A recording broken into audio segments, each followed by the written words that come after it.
questions. Numbers will be on your screen. This is a great time of year to get things planted up. Shelley Irwin. Caller, please join us with your question.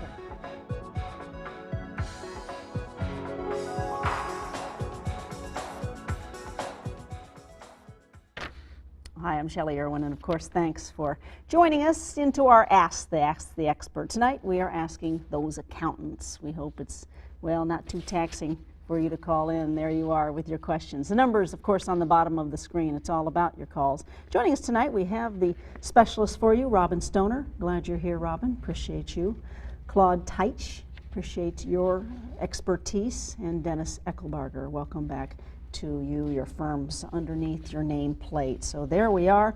Well, let's just get this elephant out of the room. When it comes to taxes et al., I'm going to start with that fiscal cliff, gentleman, gentle lady. May I start with you, Robin? Yes. What is this fiscal cliff, and do you all need to be concerned about this? I think everybody needs to be concerned about it. The fiscal cliff is something that'll happen at the end of this year if Congress doesn't do anything to resolve the expiration of the Bush tax rates. For pretty much everybody, the tax rates are going to increase at least 5% in 2013, and a lot of other special tax provisions that people have enjoyed for the last few years will expire.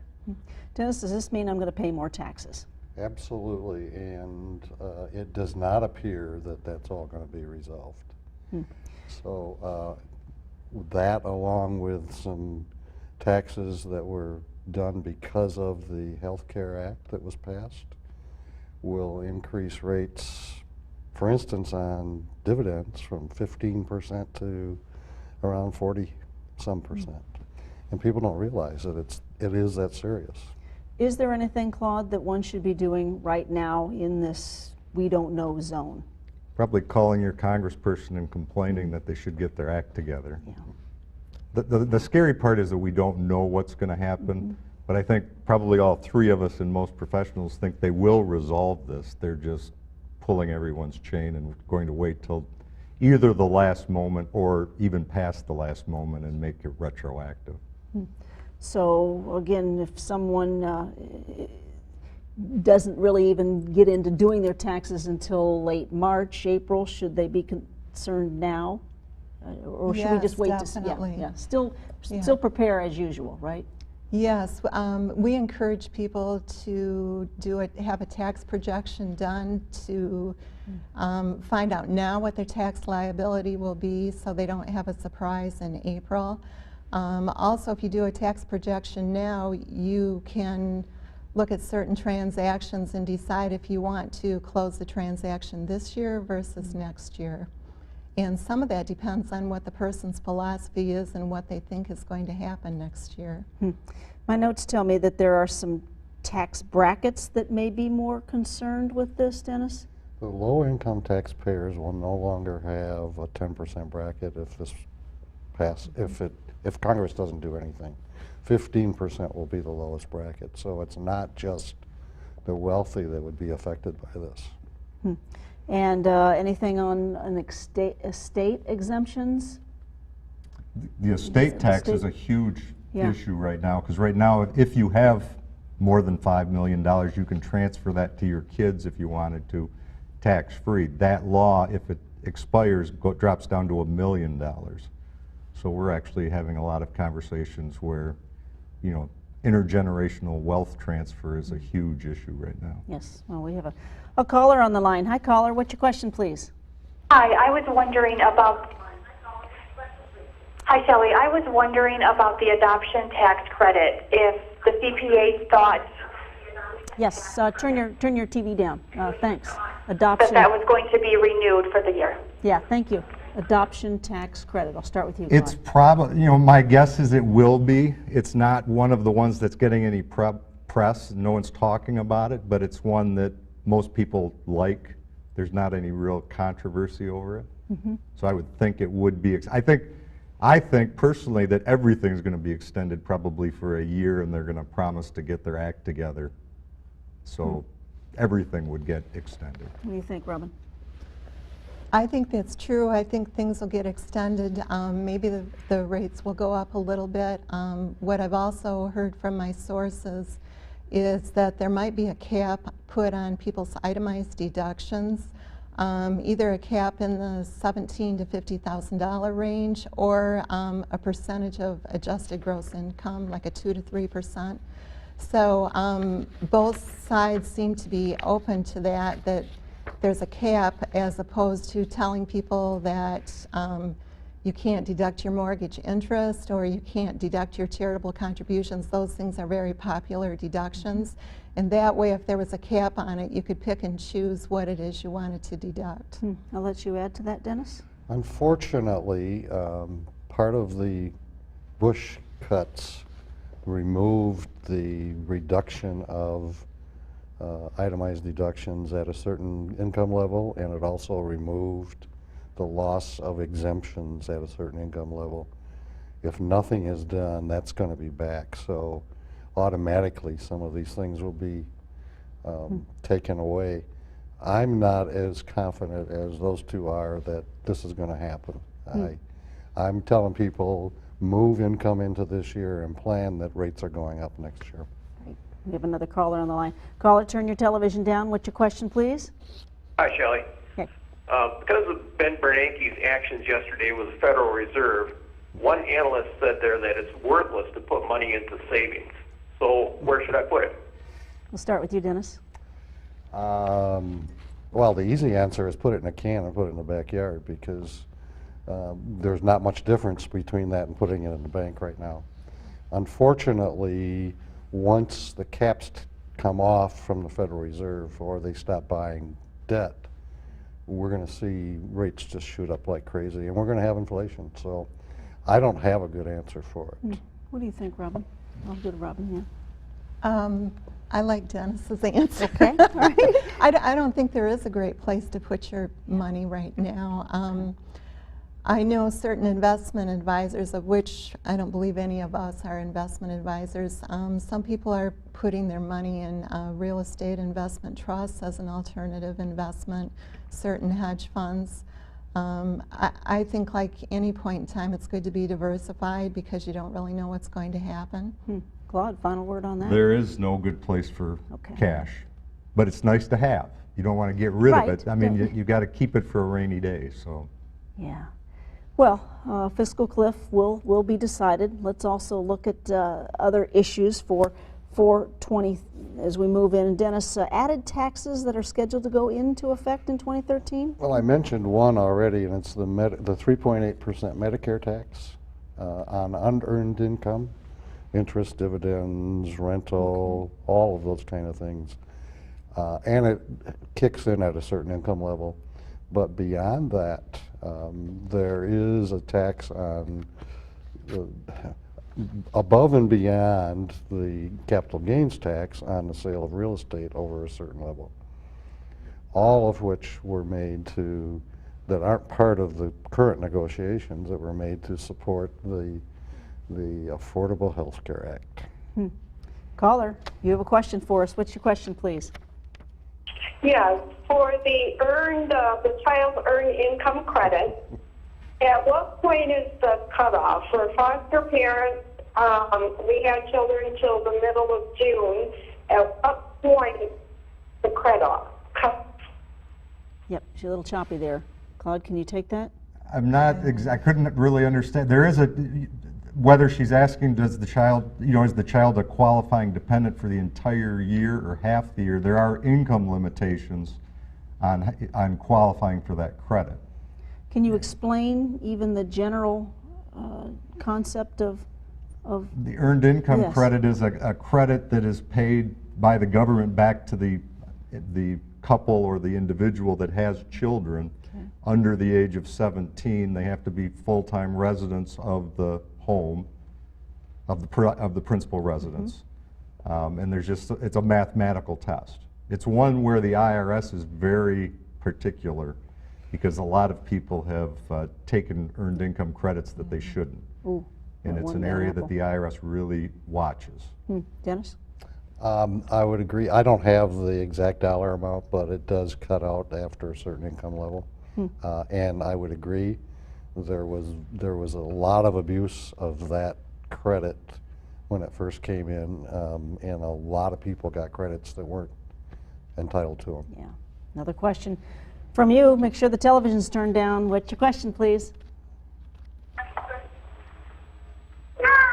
Oh.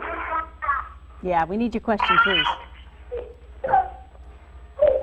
We'll get the kids settled down and get back to you.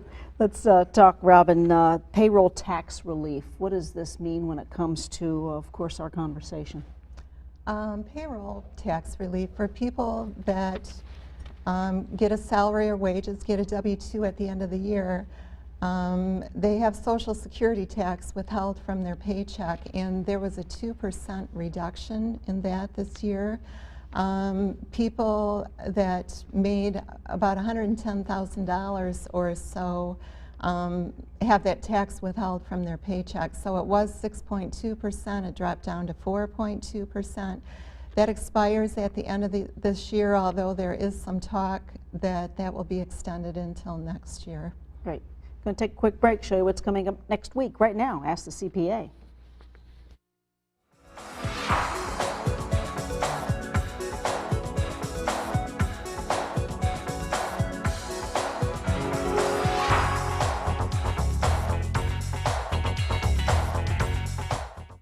And next week, if you want to be a CPA, we have our career experts in studio, so stay tuned for that. Right now, Ask the CPA. Great questions we've had. We need more. It's all about that, quote, free advice. I want to keep attention on you, Robin, and spread it out.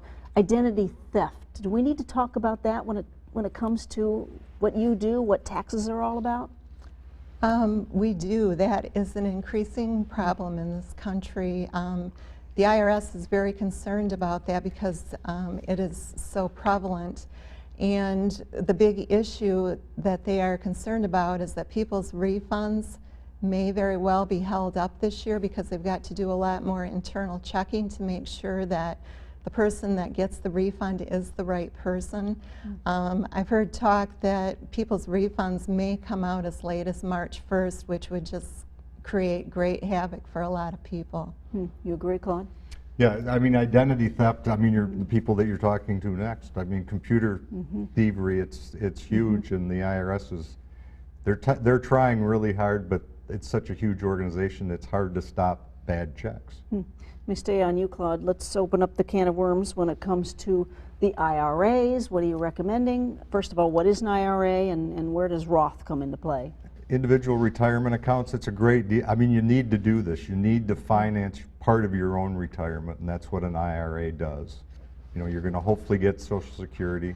You're going to need other sources of retirement funds, and an IRA does that. A Roth IRA is a specialized IRA where on a normal IRA, you take a deduction when you put the money in, and it grows tax deferred until you retire and start taking the money out. A Roth IRA is essentially the opposite. You don't take a contribution on the way in, so you're paying with after-tax dollars, and it grows tax-free until you start taking it out, and when you take it out, it's tax-free. So it's a great investment vehicle. Great. Dennis, any follow-up on that? At risk and in consideration in our lovely Congress in Washington is the possibility of taking away some of the deduction for people's contributions, not just to IRAs, but to 401ks and all of those, because they're in Washington looking for sources of funds. And it would be an easy source, but with our Social Security system in trouble and our Medicare system in trouble, that would just be one more spike in people's graves. He does bring us down, doesn't he? Mr. Negativity. No, But he's right. I mean, it yeah. would be an easy way to raise funds, but it's exactly the wrong answer because we need to increase savings to help retirement. Right. Dennis, let's look at the medical deductions or medical as we move into our tax planning. Yes. Currently, the deduction taken on your 1040 is limited, the medical expense portion is limited to the excess of 7.5% of your adjusted gross income. It's scheduled, if nothing happens, to go up to 10%. So there'll be less of a deduction. It's not unless you really incur a lot of expense, it's not a deduction that a lot of people get because of the limitation. Do we need to talk at this point, Robin, about health care reform? Yes, actually the medical expense, that is part of the health care reform. There's another surprise out there for people who are considered to be high income taxpayers. People that make over $200,000 a year are supposed to have an extra 0.9% tax taken out of their paycheck starting in 2013 by their employer. The employer's got the first 3 months of the year to get their payroll systems right, and then there are sanctions on the employer if they don't do that. So the person that has this extra tax taken out can then claim that tax as a credit on their tax return. Let's continue looking generally at year-end tax planning. What other blatant changes do we need to know about, Claude? I've got a 3-page document with a lot of fine print here. A lot of it's the normal year-end tax planning, whether you were to make your charitable contributions and how you make your charitable contributions, whether they're cash or appreciated securities, paying your property taxes, but you have to worry about the alternative minimum tax. So a lot of the normal planning that you do is is totally wrong if you're subject to alternative minimum tax. What is that particular tax, please? Alternative minimum tax is a secondary tax that the IRS came up with that originally was after the fat cats, the people that made a lot of money, but they never set it to index with inflation. So as inflation has occurred over the years, more and more people are going to be hit by alternative minimum tax. One of the big issues with the fiscal cliff is if they don't put the AMT patch on, it goes up by about 28 million taxpayers will be subject to that tax. Dennis, the self-employed, what are their tax issues? Broad question. Well,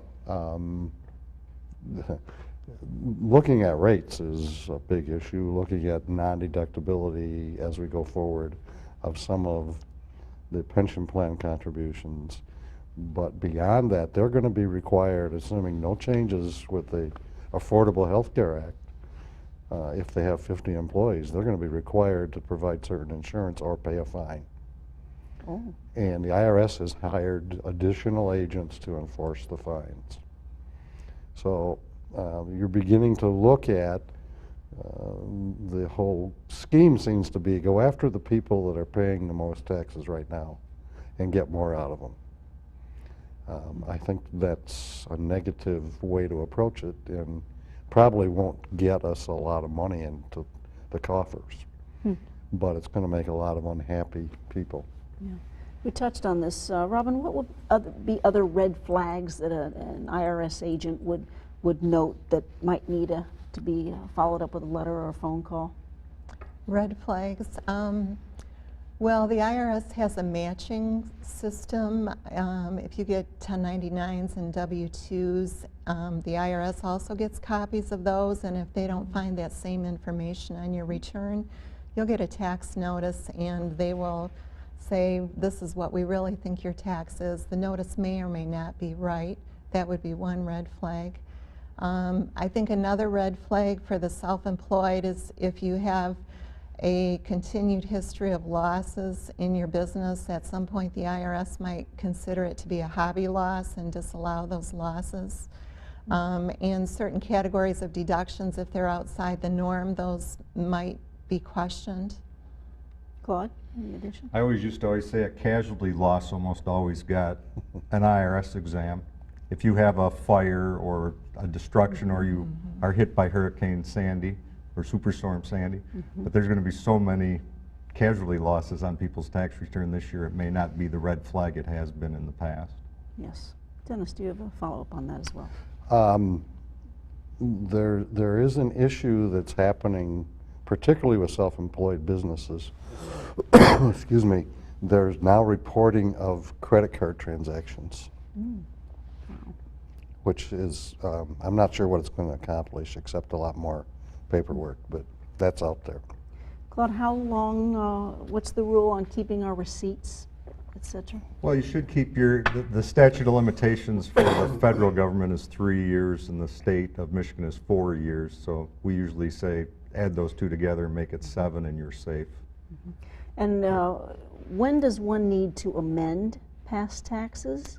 You amend a past tax return if you omitted or improperly reported an item of income or expense. So hopefully you don't have to do it often, but sometimes things come late and you forgot about it, but you can always amend a return. What's the rule, Robin, on you can earn so much money that you don't have to report? Or if, I'm not aware of that Yes. rule. Well, you've got you've got your standard Oh, they deduction do. and your yeah, exemption. yeah, So yeah. I'm not wording that correctly, but Oh, okay, Yeah. yes, if you've got, you can claim yourself and your spouse and your children. If you have income less than that, I suppose you wouldn't report, but the IRS looks at income from whatever source derived, whether you think it's taxable or not. Most of the time it's taxable. you bet nothing can be hidden from the IRS. That's right. And then if there is an issue, they will usually come at you with a letter, a phone call. I want to make sure that, Letter only, they do not. Okay. If you get an email that purportedly is from the IRS back to the identity theft, ignore it and maybe report it to the IRS because they will not contact you that way. It will always be in writing. all right. What else are we missing, Claude, when it comes to what we are about to enter in the next 30 days or so? I think the thing that most taxpayers should do, I mean, if you really haven't done any, is get your documents in order and keep a file. And when anything that comes during the year that might be tax related, throw it in a file. And that's going to make March and April so much easier for them and for us if the clients have their information. Yeah, I've heard, do you even like us to open the envelopes, Robin? We do, although we have some clients who do not open the envelopes, and we sit at the table with them and do that for them. So, Unfortunately, not opening the envelope sometimes brings a surprise. Well, that's true. It's like you can ignore it so much. Well, sometimes there's dividend checks. I mean, I've opened files Yes. of clients that they send us stuff and there's a dividend check from General Motors. Yeah, They forgot to open the envelope and they just sent it out. yeah. What's the normal career progression to becoming a CPA? well, 4 years of college, and you've got to pass the CPA exam, which is, it's been a long time ago since I passed it, but I think it's got 4 parts now, and you can take it during every month of the year. Quite some time ago, it was only offered twice a year, which was rather interesting. So I think it's easier to pass it now, although probably the younger people taking it would disagree with me. I agree with you. Yeah. It was a Us lot old harder. folks, we think it was a lot harder. Exactly. Yes. It's all relative. Unfortunately, Robin forgot to mention the 5th year before you can get your license. That's 4 been years. added on, yes. 4 Okay, years now there's to be able to sit for the exam, but you cannot get your license until you have the additional 30 hours.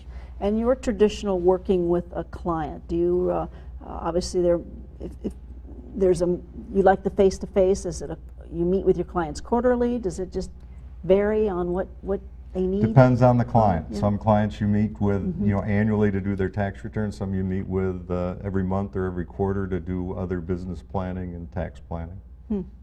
Depends on their needs. Yeah. Let's ask for final comments. Again, what's the action item for our viewers when it comes to this coming next 30 days or so? I would say be involved in your taxes. I've had some clients over the last year that have had some real surprises, new clients that we picked up, and they've said, I wish I had been more involved in what was going on. They just took it for granted that everything was going to be okay and didn't pay attention to things. Like I say, there will be some surprises for people in 2013. Claude?